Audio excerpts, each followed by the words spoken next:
बार बार तुम्हारी जीवात्मा का इस शरीर में प्रकट होना, जन्म लेना, यही सबसे बड़ा रोग है। संत तुमको ये नहीं कह रहे कि तुम्हारे शरीर के अंदर जो रोग उत्पन्न है वो बड़े हैं। संत ये कह रहे हैं कि इसका कारण क्या है। कारण तुम समझो। कारण यही है कि तुम अपने को जानते नहीं हो। तुम्हारे अंदर तृष्णा बैठी है और ये तृष्णा बार बार संस्कारों के रूप में अन्य जन्म में कहीं ना कहीं प्रकट हो जाती है और इससे बड़ा कोई रोग नहीं है। जगत के अंदर ऐसे बहुत मनुष्य हैं जिनको कोई शरीर की पीड़ा होती है और शरीर की पीड़ा होने के बाद वो दुख पाते हैं। अब दुख वो पा रहे हैं जन्म में, लेकिन उनको ये पता नहीं है कि ये खेल बार बार चल रहा है, ये खेल खत्म नहीं हो रहा, हर बार ऐसा ही हो रहा है। हर बार तुम्हारा शरीर कहीं ना कहीं प्रकट होता है और फिर इस प्रकार के दुख शरीर के अंदर उत्पन्न होते हैं तो तुम परेशान रहते हो। अगर अपने आप को इन परेशानियों से मुक्त करना चाहते हो तो अपने बारे में सोचो। ये जन्म तुमको क्यों मिला, कैसे मिला, किस लिए मिला, विचार करो। विचार करके परख करो अपने अंदर क्या है, तभी तुम्हारा कल्याण हो सकेगा। ये मत समझ लेना कि इस जन्म में मुझको दुख मिले हैं और मैं भोग लूंगा ठीक हो जाऊंगा। लेकिन कुछ मनुष्य तो ये कहते हैं कि हम जो भोग लेंगे इस शरीर के अंदर वो ठीक है, लेकिन उनको पता नहीं है अगर तुमने अपनी जीवात्मा के अंदर, चित्त के अंदर तामसी संस्कार संचित कर लिए, बुरे कर्म संचित करने शुरू कर दिए, तो तुम्हारी जीवात्मा की गति नीचे की योनियों में चली जाएगी। वो कहीं ना कहीं किसी पशु के रूप में जाकर प्रकट हो जाएगी। ये जीवात्मा का विज्ञान है, ये स्वयं होगा है, तुमको कोई दंड नहीं दे रहा। ये विज्ञान अध्यात्म का ये विज्ञान है कि हमारा जो चित्त है और अहंकार है वो एक साथ हैं, एक साथ चलते हैं। शरीर की मृत्यु होने के बाद भी ये बचे रहते हैं और चित्त के अंदर 3 प्रकार के संस्कार संचित हैं, सतोगुण, रजोगुण, तमोगुण। और जिसके चित्त के अंदर जिस प्रकार के संस्कार संचित हैं गुणों के आधार पे, उसकी जीवात्मिक गति, उसके अहंकार गति उन संस्कारों के अनुरूपी होती है। जो मनुष्य तामसी कार्य करते हैं, हिंसा करते हैं, लूट करते हैं, चोरी करते हैं, हर प्रकार से सभी से ईर्ष्या करते हैं और द्वेष करते हैं, तो समझो उनकी जीवात्मा की जो गति है फिर पशु के नीचे लोक में चली जाएगी। यानी फिर तुमको ये मानव जन्म भी मिलने वाला नहीं है। अब तो तुमको ये मनुष्य जन्म मिला हुआ है, लेकिन तुम इसको खो रहे हो। तुम सोचते नहीं हो कि इसका उपयोग क्यों मिला हुआ है तुम्हें तुम्हारे कल्याण के लिए मिला हुआ है। कितने संत हुए भारत के अंदर, एक से एक संत हुए, कबीर, रैदास, दादू, महावीर, महात्मा बुद्ध, आचार्य शंकर, निम्बार्क, कितने संत हुए। सबने तुमको समझाया, लेकिन तुम्हारी समझ में नहीं आता। तुम संसार का पीछा नहीं छोड़ते, तुम आसक्ति नहीं छोड़ते। तुम तो अपने घर परिवार से आसक्ति बना लेते हो। तुम तो धन में आसक्ति बना लोगे, प्रॉपर्टी में आसक्ति बना लोगे। ये सब चीज बुरी नहीं है, इनका होना जरूरी है, इस शरीर के लिए इनका उपयोग है, लेकिन आसक्ति तुम बना लेते हो। और जब तुम आसक्ति बना लोगे तो उसी प्रकार गुण के संस्कार तुम्हारे चित्त के अंदर संचित होंगे। फिर वो जो संस्कार है वही तुम्हारी जब आत्मा की जो गति है उसको निर्धारित करेंगे कि मृत्यु के बाद कहाँ ये प्रकट होगी। तो अगर तुम साधना नहीं कर रहे तो कम से कम इतना कर लो, अपने जीवन में सात्विक विरक्ति का उदय करो, किसी का बुरा मत करो, जितनी सेवा हो सके उतनी सेवा करो, मनुष्य मनुष्य में भेद समाप्त करो, सभी मनुष्य समान है, सबको प्रेम की नजरों से देखो, सभी को देखने का भाव रखो कि सभी के अंदर वो एक तत्व है। सभी परम पिता परमात्मा के रूप हैं, सभी उस शक्ति के रूप हैं और उस शक्ति के रूप हैं नहीं। जो मनुष्य इस शरीर में भेद देखता है वो इस बात को सोचे। हम पशु में तो भेद देखते नहीं है। हमारे पास कोई भैंस खड़ी है तो हम उसको यही कहेंगे कि ये भैंस है, कोई गाय खड़ी है उसको ये कहेंगे कि गाय खड़ी है, या कोई शेर खड़ा है तो कहेंगे कि शेर खड़ा है। हम ये नहीं कहेंगे कि ये हिंदू खड़ा है, ये मुस्लिम खड़ा है, ये सिख खड़ा है, ये ईसाई खड़ा है। लेकिन जब मानव का सवाल आता है तो हम कहते हैं कि हिंदू है, ये मुस्लिम है, ये सिख है, ईसाई है। इस प्रकार के भेद तुमने उत्पन्न कर दिए हैं अपनी बुद्धि के अंदर। और जिस मनुष्य के अंदर इस प्रकार के भेद हैं तो वो फिर क्या साधना करेगा? वो तामसी और राशि प्रकृति का मनुष्य है, वो तो कुछ कर नहीं पाएगा। तुम जो देखो इस प्रकार देखो, गुणों के आधार पर तुम मनुष्य को, जाति को देखो, कौन कैसे कर्म कर रहा है। जिस मनुष्य के अंदर तामसी व्यक्ति है, जो हिंसा कर रहा है, चोरी कर रहा है, लूट कर रहा है, हेरा फेरी कर रहा है, तो वो नीचा मनुष्य है, वो ऊंचा मनुष्य नहीं है। और ऊंचा मनुष्य कौन है? जो सात्विक मनुष्य है, जो सबको समान देखता है, सबकी सेवा करता है, सबसे प्रेम पूर्वक बातें करता है, सभी को गले लगाता है, जो मानव जाति में कोई भेद नहीं देखता। और जो मानव जाति में भेद देखता है उसको तुम संत मत मानना।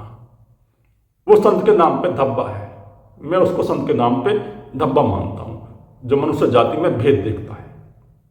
संतों ने सभी को गले लगाया, उनके पास कोई भी गया, उन्होंने सभी को अपनाया। वो तो देखते हैं कि कोई प्यासा आए, कोई ऐसा मनुष्य आए जो अपनी जीवात्मा को बंधनों से मुक्ति की ओर लेके जाए। जब तक तुम्हारी जीवात्मा की मुक्ति नहीं होगी तो तुम्हारा जन्म ये सफल होने वाला नहीं है। अब ये तुम्हारे ऊपर है कि तुम क्या कर रहे हो। अगर तुम बाहर लगे हो संसार की वस्तुओं को पाने में और कल्पनाओं में डूबे हुए हो तो तुम्हारी जीवात्मा का फिर पतन होगा, तुम्हारे जन्म का फिर पतन होगा। फिर समझो तुमने जन्म को होशपूर्वक नहीं जिया, तुमने अपने जन्म को बेहोशी में जिया। इसलिए एक बात समझ लो, तुमको जन्म मिला हुआ है।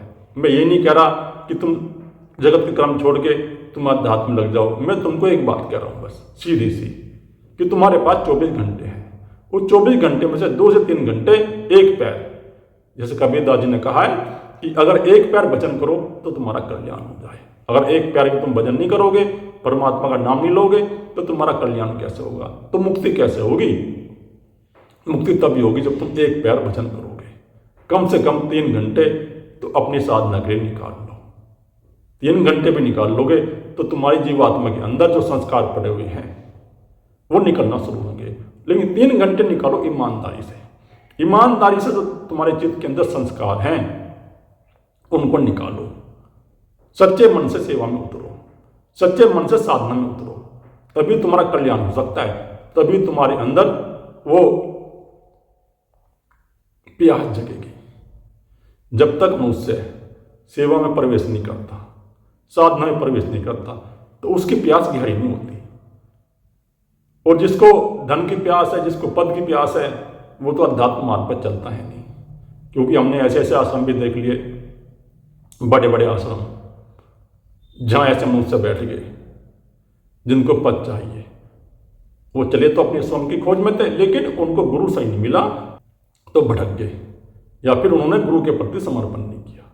अगर समर्पण करते तो उनकी ये हालत नहीं होती। इसलिए तुम ये 24 घंटे अपने अंदर विवेक रखो।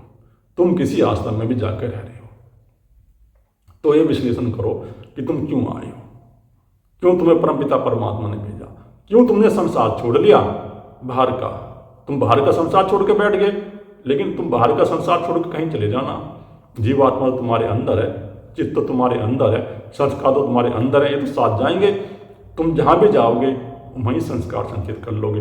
तुम आश्रम में जाओगे वहीं पर राजनीति करना शुरू कर दोगे और अपने चित्त के अंदर संस्कार संचित करना शुरू कर दोगे। ये आश्रम बनाए तो इसलिए थे संतों ने, जागे पुरुषों ने, कि कुछ साधक यहाँ रहे और अपनी जीवन दिशा में प्रवेश करें, अपना कल्याण करें। लेकिन जिस आश्रम के अंदर स्वयं की खोज नहीं है, केवल राजनीति है और निंदा चुगली है, वो आश्रम नहीं है। अध्यात्म में सबसे बड़ी बाधा जो है वो चुगली भी है। अगर तुम अपने से नजर हटाओगे तो गड्ढे में गिरोगे। अगर जीवात्मा कल्याण चाहिए, बंधन से मुक्ति चाहिए, इसी जन्म में मुक्ति चाहिए, तो एक अपने अंदर ये विचार उत्पन्न कर लो, होश उत्पन्न कर लो कि मुझको अपने पर नजर लगाना है, अपने से संबंध रखना है। मुझे केवल अपने अंदर से जो संस्कार है उनको निकालना है, अपने भीतर को ठीक करना है, अपने अंदर से सभी प्रकार के विकार मुझे छीन करने हैं। अपने आप जब तुम ठीक हो जाओगे तो तुम्हारे अंदर इतनी वाइब्रेशन हो जाएगी कि तुम्हारी वाइब्रेशन में, तुम्हारे ओरा में जो भक्त आएंगे, जो मनुष्य आएंगे तुम्हारे संपर्क में, उनके भीतर भी परिवर्तन आना शुरू होगा तुम्हारी वाइब्रेशन से। जिस प्रकार नानक, कबीर, संत हुए, उनकी वाइब्रेशन में जो भी गया उनके अंदर भी परिवर्तन आया। महात्मा बुद्ध ने तो कितने मनुष्य को अध्यात्म के मार्ग पर लगा दिया, मुक्ति के मार्ग पर लगा दिया। आचार्य शंकर तो नियम बना के चले गए, वो तो एक व्यवस्था बना के चले गए कि मनुष्य को जीवन मुक्ति के मार्ग पर चलना अनिवार्य है। उन्होंने तुमको भीतर की दिशा दी। उन्होंने कहा कि तुम गृहस्थ में रह के भी मुक्त हो सकते हो, और अगर तुम गृहस्थ में ना बसना चाहो, जल्दी मुक्त होना चाहते हो, तो फिर तुम्हारे लिए ये है कि तुम जवानी में ही कदम उठा दो। जवानी में ही अपने भीतर से पड़े हुए संस्कारों को निकालना शुरू करो, तभी ये बड़ा भारी रोग कटेगा, नहीं तो ये रोग कटेगा नहीं। तुम ये मत समझ लेना कि मुझको कैंसर हो गया और तो ये कैंसर अभी तक है, ये पीड़ा तुम्हें हो ही रही है, आगे भी ये पीड़ा रहेगी। देख लो मनुष्य कितना दुखी है। किसी का हाथ कट जाता है, किसी का पैर कट जाता है, किसी की कोई गंभीर बीमारी हो जाती है, कोई अपंग घूम रहे हैं, किसी के फारिश पड़ा हुआ है। तो किस प्रकार इस जगत के अंदर मनुष्य दुखी है। अगर तुम्हें परमपिता परमात्मा ने शरीर स्वस्थ दिया है तो समझ लो, ये जब तक ये शरीर स्वस्थ है तब तक तो तुम ठीक हो। लेकिन अगर तुम्हारे शरीर में कोई रोग आया तो फिर तुम हाय हाय करना शुरू कर दोगे। इसलिए सर्वप्रथम ये विवेक का जागरण कर लो कि शरीर के स्वस्थ रहते रहते अपने भीतर की यात्रा में प्रवेश करो। 1 घंटे का ध्यान कम से कम करना शुरू कर दो धीरे धीरे, फिर अपनी मुक्ति के मार्ग पर चलना शुरू करो। जब तक जीवात्मा का बंधन कटेगा नहीं तो ये रोग लगा रहेगा, ये कहीं ना कहीं प्रकट होती रहेगी जीवात्मा, ये मरेगी नहीं, ये संस्कार नष्ट नहीं होंगे। तभी तो बुद्ध ने कहा कि अगर तुम्हें यात्रा पर चलना है तो निर्वाण की यात्रा पर चलो। अपने चित्त के अंदर से पड़े हुए संस्कारों को जला दो, अग्नि जलाओ ध्यान की। जब ध्यान की अग्नि जलेगी तो अपने आप ही सभी प्रकार के संस्कार नष्ट होंगे, और संस्कारों के नष्ट होने के बाद तुम उत्तम मनुष्य बनोगे, तुम प्रज्ञाशील मनुष्य बनोगे। प्रज्ञाशील बनने के बाद फिर तुम्हारे अंदर जो संस्कार है, जो तुम्हारा चित्त है, वो कहीं नया घर बनाएगा नहीं, वो कहीं प्रकट नहीं होगा, तुम्हारा निर्माण हो जाएगा। इसलिए तो उन्होंने इतने भिक्षु बनाए। लेकिन आज उनका जो धर्म है वो भी भारत के अंदर कारगर नहीं है। क्योंकि मैं तो ये चाहूँगा कि अगर तुमने बुद्ध को समझा होता तो तुम्हारी ये गति नहीं होती जो आज हो रही है, जो आज तुम परेशान हो रहे हो। बुद्ध ने तुमको ध्यान का मार्ग दिया, आचार्य शंकर ने तुमको ज्ञान का मार्ग दिया कि तुम विवेक के द्वारा भी मुक्ति प्राप्त कर सकते हो। बात एक ही है, जागे पुरुषों में कोई भेद नहीं होता। तुम भेद देखते हो, तुम बाद में भेद बना लेते हो। जागने के बाद सभी मनुष्य समान हो जाते हैं। जिसके अंदर से अहंकार नष्ट हो गया फिर वो समान होंगे, फिर वो भगवान होंगे, फिर वो योनि से मुक्त होंगे, फिर उनकी जो जीवात्मा है कहीं किसी योनि में जाकर प्रकट नहीं होती। इस प्रकार तुम्हें बनना पड़ेगा उनकी तरह, जब भी तुम्हारा जीवन कारगर होगा। अभी आपको देखना है, या तो मुक्ति का मार्ग चुनो, या तो स्वयं का मार्ग चुनो, या संसार का मार्ग चुनो। संसार का मार्ग चुनोगे तो गड्ढे में जाओगे। जन्म मरण का रोग कटेगा नहीं। इस रोग को काटने के लिए भीतर की आत्मा में प्रवेश करना जरूरी है, अपने अंदर सात्विक व्यक्ति लानी जरूरी है, नहीं तो तुम इस संसार में फंसे रहोगे। कितने तुम अच्छे कर्म कर लेना, कितने बुरे कर्म कर लेना, तुम फिर यहीं आओगे, फिर तुम्हारी जीवात्मा प्रकट हो जाएगी। और एक बात मैं और तुमको कहना चाहता हूँ, अब तो इस पृथ्वी पर जीवन है, पृथ्वी पर अगर जीवन समाप्ति हो जाए ना, फिर भी तुम्हारी जीवात्मा तो कहीं किसी ब्रह्मांड में दूसरे लोक पर जाकर प्रकट हो जाएगी, क्योंकि ब्रह्मांड में ऐसे बहुत लोग हैं जिनके ऊपर जीवन चल रहा है। इसलिए अब यह अवसर तुमको प्राप्त है, लाखों वर्षों में तुमको अवसर मिलता है मानव जन्म का। उन पशुओं को देखो, जो पशु अपने स्वभाव से ऊपर नहीं उठ सकते, जो वहीं के वहीं है, और तुम पशु से ऊपर हो, मानव हो, तो मानव जीवन को सार्थक करो, इसको पतन में मत गिरो, इसको गड्ढे में मत गिरो, तभी तुम्हारा कल्याण हो सकेगा, तभी तुम्हारे अंदर वो प्रज्ञा जगेगी। जीव आत्मा की मुक्ति के लिए कार्य करो अगर रोगों से मुक्ति चाहते हो। और इस रोग की दवा क्या, कौन सी दवाई है इसकी? जन्म मरण से कैसे तुम मुक्त होगे?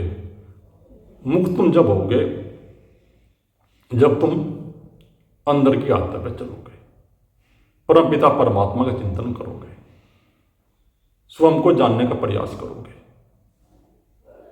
तुम्हारे अंदर कम से कम प्यास तो उठे। अगर प्यास ही नहीं उठेगी तो तुम कैसे चल पाओगे? और प्यास उठती है भक्ति से।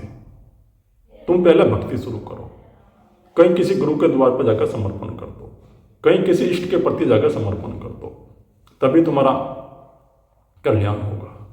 समर्पण से तुम्हारे अंदर हृदय चक्र जागृत होगा, और हृदय चक्र जागृत होने से तुम उस परम पिता परमात्मा के मार्ग पर चलोगे, क्योंकि इस रोग की एक ही दवाई है,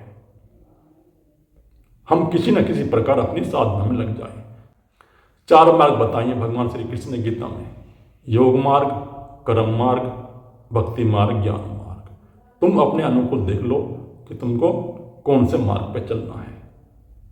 भक्ति मार्ग पे भी तुम चल सकते हो, भक्ति मार्ग से भी तुम मुक्त हो सकते हो। भक्ति मार्ग से भी अनेक संत मुक्त हुए, जो गोपिकाएं थी ब्रज की, पढ़ी लिखी नहीं थी, लेकिन फिर भी मुक्त हो गई, क्योंकि उनके अंदर भक्ति प्रकट होगी। जब तक तुम्हारे अंदर वो भक्ति प्रकट नहीं होगी, वो प्रेम प्रकट नहीं होगा, तुम मुक्त भी नहीं हो सकते, क्योंकि अध्यात्म का शर्त है, पहले हमें अपने हृदय चक्र में आना पड़ता है। तभी तो ऋषियों ने मंदिर बनाए कि तुम मंदिर में जाओ और मूर्ति के सामने झुकोगे जाके, तो तुम्हारे हृदय के अंदर समर्पण उत्पन्न होगा, तुम अपनी मुक्ति को याद रखोगे, तुम ये याद करोगे कि मैं क्यों आया हूं इस जगत के अंदर। और जो याद करता है और इस मार्ग पे चलता है, वही मुक्त हो पाता है। इसकी एक ही दवा है, किसी गुरु का चयन कर लो, तुम अपने आप को मिटा दो। अपने आप को मिटा दोगे तो तुम्हारे जीवन का कल्याण हो जाएगा और तुम मुक्त हो जाओगे। मुक्त वही मनुष्य होता है जिसके अंदर विवेक जगता है, और कोई दवाई नहीं है इस रोग की। अब तो तुमको अवसर मिला हुआ है, तुम्हारा शरीर भी स्वस्थ है, अब इसको खो मत। तुम्हारी जो भी अवस्था है, जितनी भी उम्र है, उसी उम्र में लग जाओ, अपनी स्वयं की खोज में उतर जाओ।